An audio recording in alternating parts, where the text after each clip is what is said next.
Hello students, आज का हमारा नया टॉपिक है ड्राइंग्स, इंटरेस्ट ऑन ड्राइंग्स।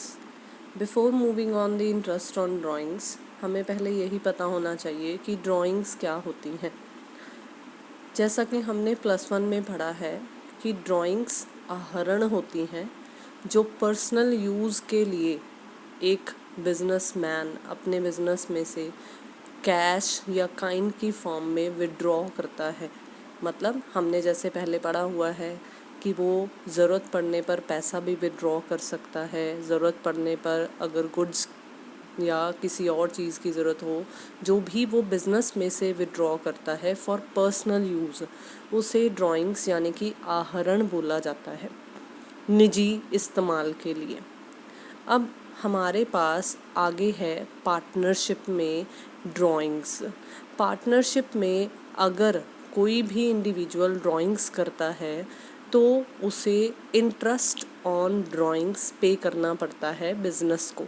तो इंटरेस्ट ऑन ड्राइंग्स किस तरीके से कैलकुलेट किया जाता है, इसे स्टडी करने से पहले हमारे पास ड्राइंग्स की 2 कैटेगरीज आती हैं कि ड्राइंग्स कैसे निकलवाई जा रही हैं।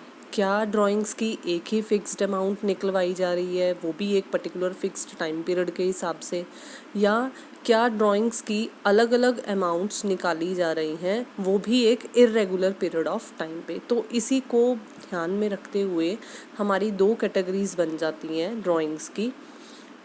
First is unequal amount of drawings at irregular period of time. मतलब अमाउंट जो है, राशि जो है, वो भी अनइक्वल है, बराबर नहीं है, एक जैसी अमाउंट नहीं है। जैसे हम कहते हैं कि एक इंडिविजुअल को काम कर रहा है तो पर महीना तनख्वाह जो है, सैलरी जो है, वो हो सकता है 10,000 रुपये पर मंथ मिल रही हो, लेकिन यहाँ पर केस मैं जो कह रही हूँ वो है कि अनइक्वल अमाउंट बराबर नहीं है, अलग अलग अमाउंट निकलवाया जा रहा है, और वो भी कोई फिक्स्ड टाइम पीरियड नहीं है, जब उसे ज़रूरत होगी वो तब निकलवा रहा है।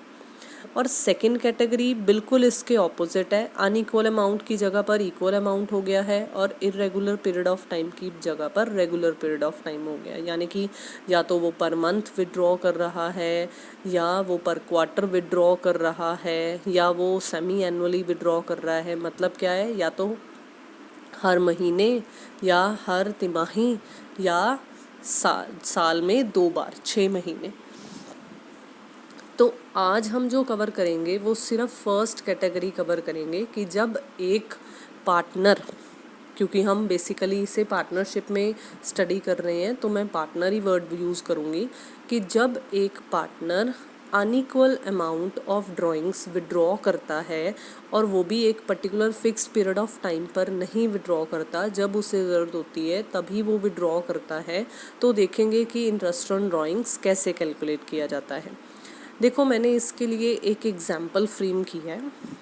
जैसे मैंने फर्स्ट कॉलम में रुपीज़ लिए हैं कि कितना ड्राइंग्स वो विड्रॉ कर रहा है, कितनी अमाउंट वो विड्रॉ करना है, लाइक 2,000, 3,000, 4,000 और 5,000। बिल्कुल इसी तरीके से, क्योंकि इरेगुलर पीरियड ऑफ टाइम बोला गया था, तो मैंने डेट ऑफ विड्रॉल भी साथ में लिखा है कि मान लो 2,000 रुपये उसने 1 अप्रैल 2019 को विड्रॉ किए थे, 3,000 रुपये उसने 1 जुलाई को किए थे, 4,000 उसने 30 सितंबर को किए थे, और 5,000 उसने 1 दिसंबर को किए थे।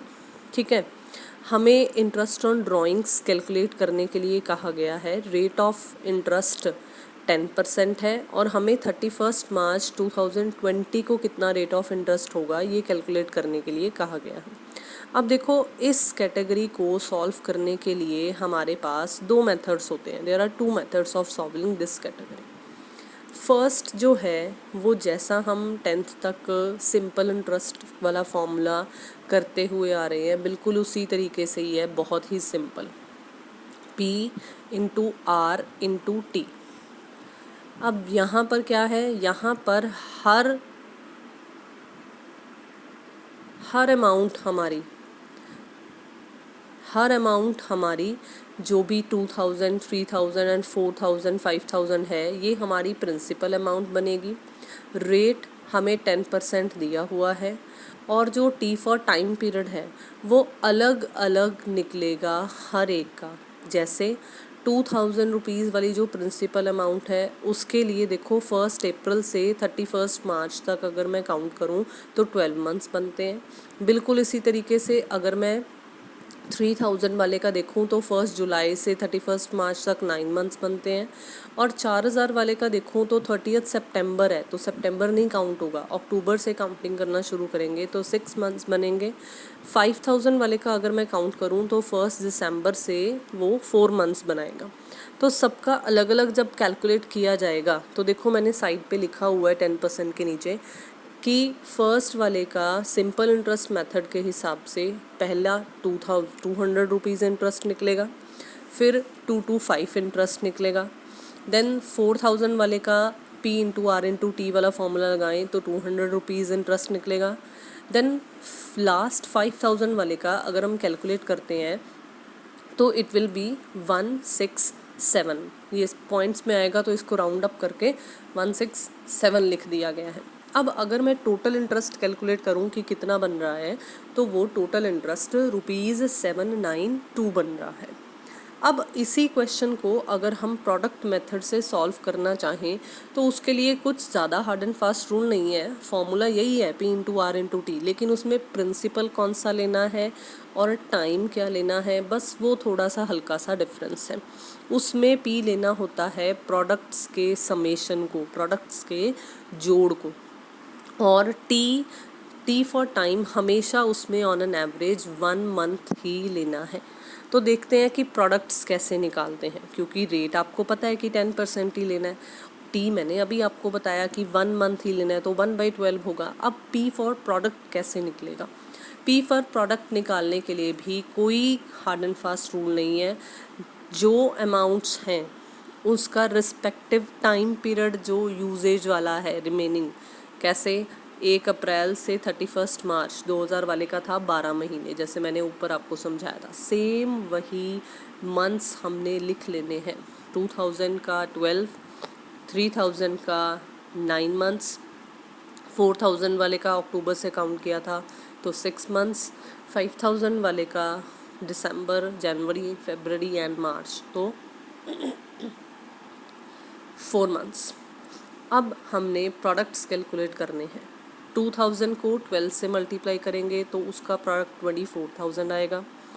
बिल्कुल इसी तरीके से नेक्स्ट वाले को 3000 मल्टीप्लाई बाय 9 करेंगे 27 आएगा। देन 4000 मल्टीप्लाई बाय 6 24 आएगा। 5000 मल्टीप्लाई बाय 4 20,000 आएगा। तो इस तरीके से हमारा जो टोटल ऑफ प्रोडक्ट्स है वो 95,000 आ जाएगा। जब हम कैलकुलेट करेंगे तो अब हमारा प्रिंसिपल अमाउंट है 95,000, रेट ऑफ इंटरेस्ट है 10%, और टी फॉर टाइम पीरियड मैंने अभी अभी आपको बताया कि 1 मंथ लेना है तो 1/12। और देखो सेम वही हमारा इंटरेस्ट निकल रहा है 792। तो ये 2 मेथड्स हैं, इन दोनों मेथड्स का हम यूज़ कर सकते हैं अगर हमने unequal amount of drawings at irregular period of time का हमने इंटरेस्ट ऑन ड्राइंग्स कैलकुलेट करना हो। अभी हाल फिलहाल के लिए इतना ही। नेक्स्ट में हम इसके प्रैक्टिकल क्वेश्चंस ट्राई करके देखेंगे। Thank you.